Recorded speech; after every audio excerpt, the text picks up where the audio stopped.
Evening, ladies and gentlemen, friends from the media.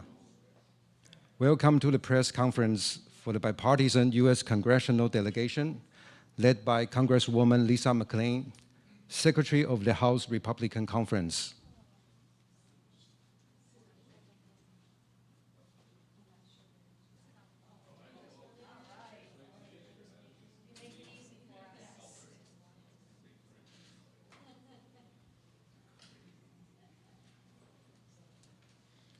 Okay, please allow me to introduce our distinguished guests. His Excellency Ambassador Kelly Wu Qiaoxie, Deputy Minister of Foreign Affairs. The Honorable Lisa McClain, Member of the U.S. House of Representatives.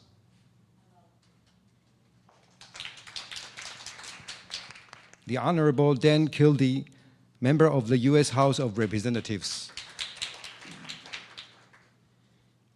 The Honorable Mark Alford, Member of the U.S. House of Representatives. And Mrs. Liang Yu Wang, Director General of the Department of North American Affairs. Okay. Without further ado, I would like to ask Deputy Minister Xie to address the audience, please.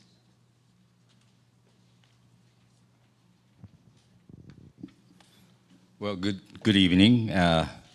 It's really an absolute delight for me to be here with this very distinguished delegation from the U.S. Congress, and certainly these important three members of the U.S. Congress have just arrived at Taiwan earlier this morning, and I certainly hope that you might have been impressed by the resilience of our people towards earthquakes. And they will be leaving on the day after tomorrow. But these are very important friends of Taiwan who supports the strengthening of bilateral relations between Taiwan and the United States over the past years.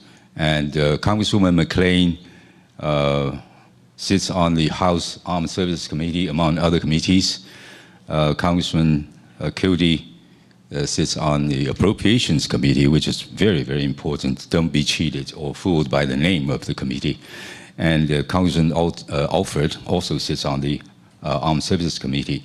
And these combined together, this group certainly gives us a taste of how important the security of Taiwan means to the U.S. Congress.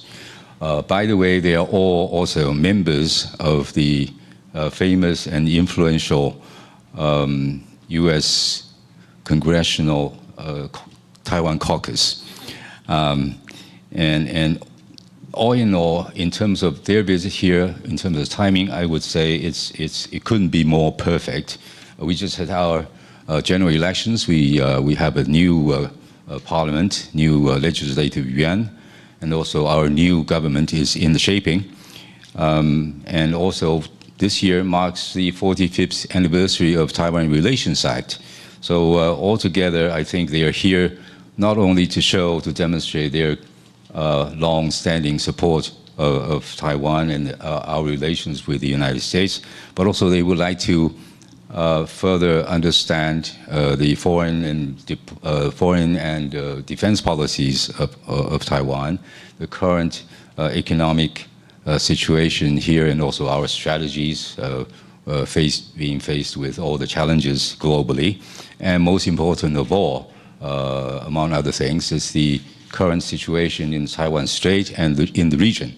So their stay here is very short, but it's going to be a fully sort of packed up visit. They are scheduled to meet with our President, President-elect Lai, and President Tsai Ing-wen. Also other high-level meetings with our officials. And also just moments ago, they just came out from a meeting and exchange of views with our legislators in the legislative yuan. So there must be a lot for them to understand, also vice versa. So without, again, further ado, I shall invite them later on just to to say a few words individually, and then they will be open for questions. So I will give the floor to them, right? So maybe Councilwoman McClain. Thank you.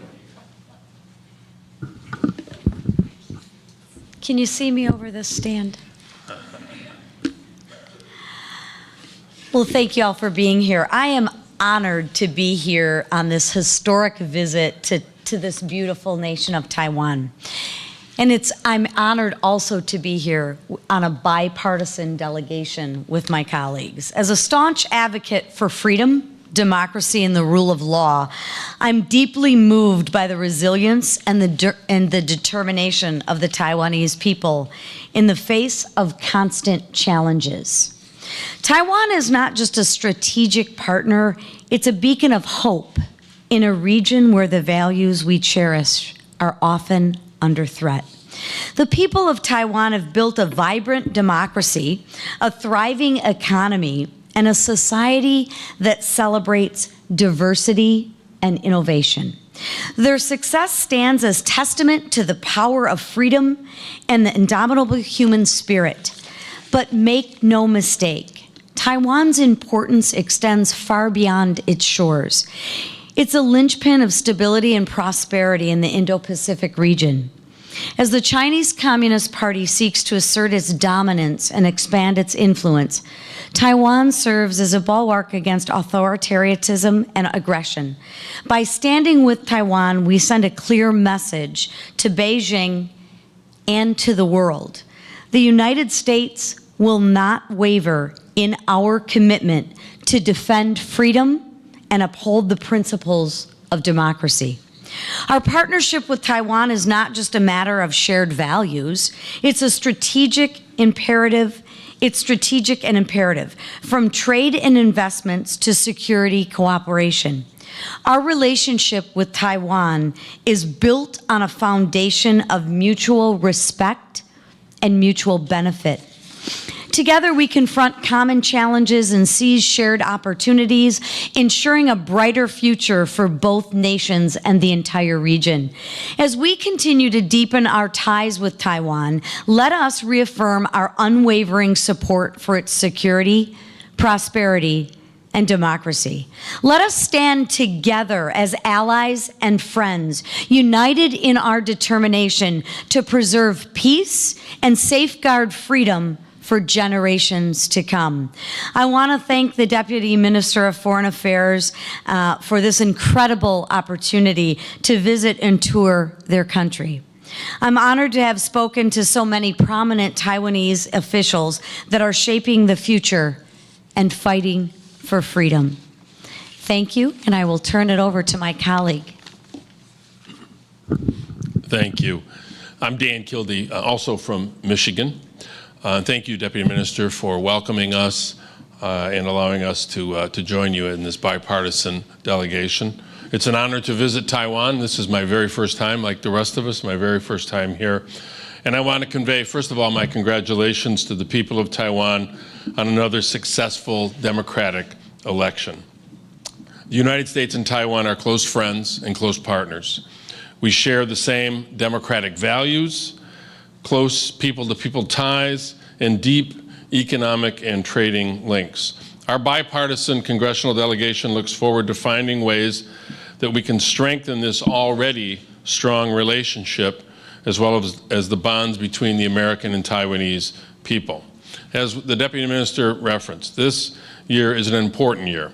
It is the 45th anniversary of the Taiwan Relations Act, an important law that is the cornerstone of the U.S.-Taiwan relationship. And I had mentioned earlier, my uncle served in Congress and was a part of the effort to get the Taiwan Relations Act approved by Congress 45 years ago. So I'm particularly proud to be here today to celebrate that moment. The U.S. Congress and the American people stand with the people of Taiwan. There's no disagreement between Republicans and Democrats on this point. We will continue to advance measures that strengthen the U.S.-Taiwan economic, cultural, and defense relationship. Regarding Taiwan's security, the U.S. House of Representatives just passed the Indo-Pacific Security Supplemental Appropriations Act, which, as we all know, supplies billions of dollars, necessary resources to make sure Taiwan has what it needs in order to defend itself. The Indo-Pacific Security Supplemental Appropriations is an important step forward in making sure that we recognize that national security is important to regional security, it's important to global security, and it's important to the people of Taiwan and to the people of the United States and people across the globe. This relationship is one that is also deepening in terms of our trade relationship. The U.S.-Taiwan Initiative on 21st Century Trade, which I have worked on as a member of the Ways and Means Committee, and the U.S. Congress is playing a role in approving. Our work includes continued efforts also to strengthen our relationship, our economic relationship, by relieving double taxation of businesses and investments between the U.S. and Taiwan. The U.S. Congress, this bipartisan group reflecting this, looks forward to working with you, with your president, with the president-elect, to enhance and strengthen the U.S.-Taiwan relationship. Thank you so much, Deputy Minister. Well, Deputy Minister, thank you so much, and thank you all for being here today. Thank you for your warm hospitality and friendship. What a beautiful, beautiful country you have. Like my colleagues, this is the first time to be here. I hope to come back many times to foster our friendship and relationship. My name is Mark Alford. I'm a congressman from the great state of Missouri. We are in the center of the United States. I call it the heart of America. And we're also called the Show Me State, meaning that we must see with our own eyes before we can confirm our true belief in something. And so this week, we are here in Taiwan to see with our own eyes and to confirm our strong and lasting belief in the resilience of the people of Taiwan, the determination of its citizens of a free and democratic Republic of China, and to promote the lasting resolve to maintain the key provisions of the Taiwan Relations Act between our two governments. With Congress's recent supplemental package for Taiwan of some $8.1 billion, the U.S. continues to make available the defense articles and services for Taiwan to help you maintain your self-defense capabilities. Let me assure you that we in the U.S. are also working to maintain our capacity to resist any resort to force or other forms of coercion that would jeopardize your security, both socially and economically. The U.S.-Taiwan Trade Initiative, the National Defense Authorization Act for fiscal year 2024, and this recent Taiwan supplemental package provide many provisions for our security cooperation with you and our belief in President Ronald Reagan's policy of peace through strength. We're also here, as others have mentioned, commemorating the 45th anniversary of the TRA. And while the Taiwan Relations Act with the United States has given birth to what some call strategic ambiguity, let no one doubt our support for the Republic of China, Taiwan, for your people and our bright future together. We, together, must be ready to stand united against the forces of aggression and together promote the ideals of freedom and democracy in the Indo-Pacific. And thank you. We will now take a few questions.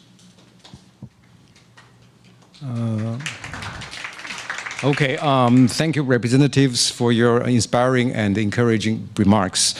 Dear friends from the media, because the delegation has a busy schedule, so our guests will only be able to take 3 to 4 questions. So if you have a question, please raise your hand and tell us your name and the organization you work with. I don't know how you want to moderate it. Okay. Julie, please. Thank you. I'm Julie from Thai South. First, thank you for visiting Taiwan. I have a question. You all mentioned the Emergency National Security Supplemental Appropriation Act of 2024. But some people in Taiwan remain skeptical of the U.S. So does this act indicate that the U.S. will not abandon Taiwan? And how this visit in Taiwan deepen military cooperation with Taiwan and the U.S.? Thank you. Well, first of all, thank you for the question. And I believe we share the view that actions speak louder than words.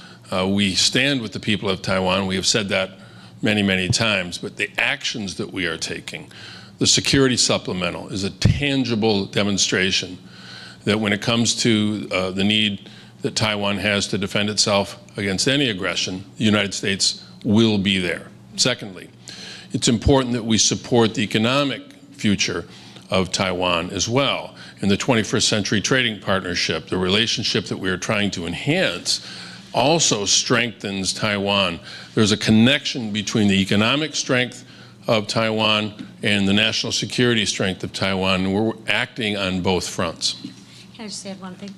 If I could just add one thing to that as well, is if you look at the vote that we just took last week before we left, I think it was almost close to unanimous. Well, unanimous might be an exaggeration, but I think a resounding, the parties spoke resoundingly, both sides, right? Republicans and Democrats.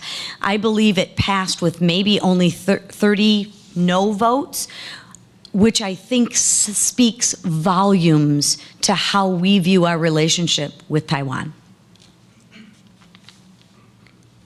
Mark? Yes. Hi, welcome to Taiwan. This is Mark from United Daily.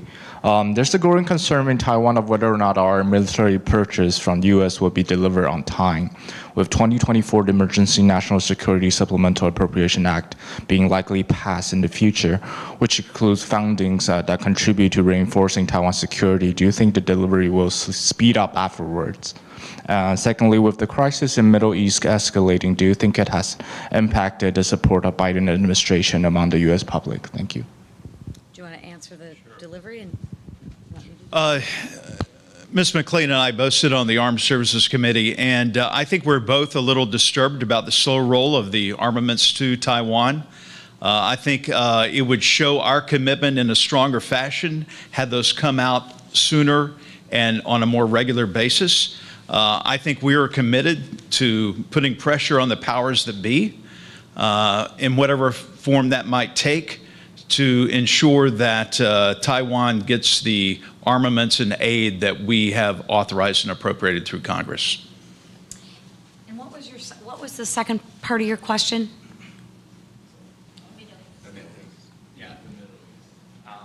Yeah, because I have heard concerns about the Middle East has impacted the support of Biden administration in U.S. And since this is a bipartisan delegation, so I just thought maybe I will pick your brain a little bit.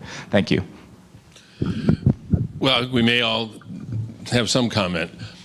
I've spoken to President Biden at length about the situation in the Middle East, and I think we all have our own particular approach. The one element of this that I think is important is that when it comes to issues of regional security or national security, political considerations have to be set aside. There's just too much at stake. Now, I've also expressed my agreement and sometimes disagreement with the president on these various subjects, but the one thing that I have always insisted on and held to is that the temporary short-term political implications of any of these choices can't really be a principal consideration when determining U.S. policy or policy between nations. And so that's been my advice to the president. There may be a political implication, but that can't be front of mind. Yeah. Any question? Kelvin, please. Hi, Kelvin Chen from Taiwan News. My question is actually for Representatives McClain and Kildee. Has there been a stronger push for Taiwan-Michigan semiconductor cooperation since the Michigan Trade Office in Taiwan opened last month? Thank you. Absolutely. Michigan, for those of you who don't know, is the auto capital of the world. 43% of all vehicles are made in Michigan. We welcome Taiwan, we welcome your partnership, your friendship. We're heavily manufacturing in especially my district. So this is a very important, critical piece economically for us as well. So we're grateful for the relationship and the partnership. I'll just echo that. I come from Flint, Michigan. It's the birthplace of General Motors. We are heavily dependent on supply chains that either come from our own domestic production or from the productive capabilities of our friends. And obviously that includes Taiwan. So yes, absolutely.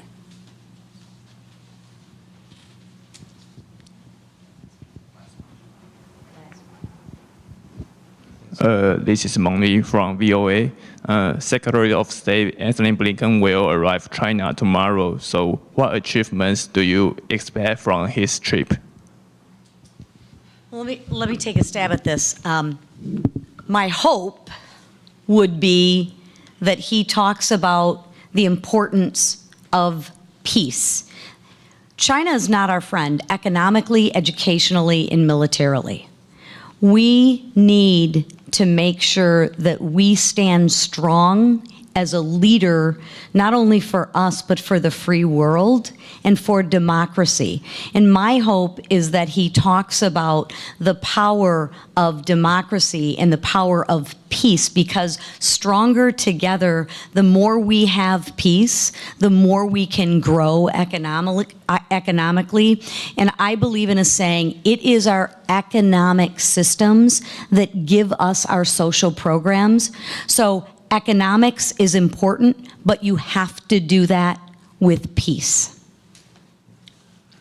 Well said. Look, it's my hope that, and my expectation that Secretary Blinken will be very candid. When it comes to peace and security, I'm concerned with the PRC's provocative actions in the Taiwan Strait, as well as the South and East China Seas. The PRC must abide by the rule of law and allow freedom of navigation. When it comes to economic policy, we're concerned about unfair trade and non-market economic practices that hurt U.S. and global companies. This includes IP theft, evading global trade rules, flooding the global market with below market cost goods, including electric vehicles. And then finally, when it comes to human rights, the U.S. needs to press, and the international community needs to press concerning violations in Xinjiang, in Tibet, in Hong Kong. Those are important messages that have to be heard, and the U.S. is in a position to deliver those messages. Thank you. Okay, before we conclude this event, at the request of the friends from the media, we would like to take a group photo to mark this important occasion. So will Deputy Minister Xie and the Director General Wang please join the group in the front as well.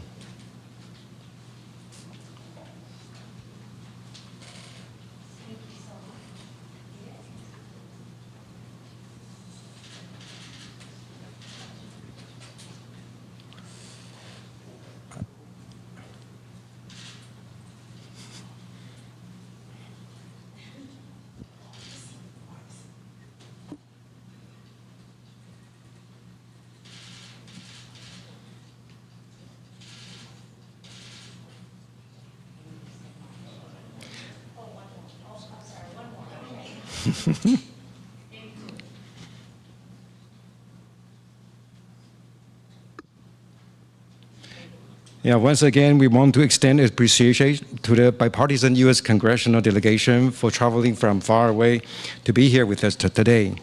I would also like to thank our friends from the media for attending this event. I wish you all a pleasant evening. Thank you.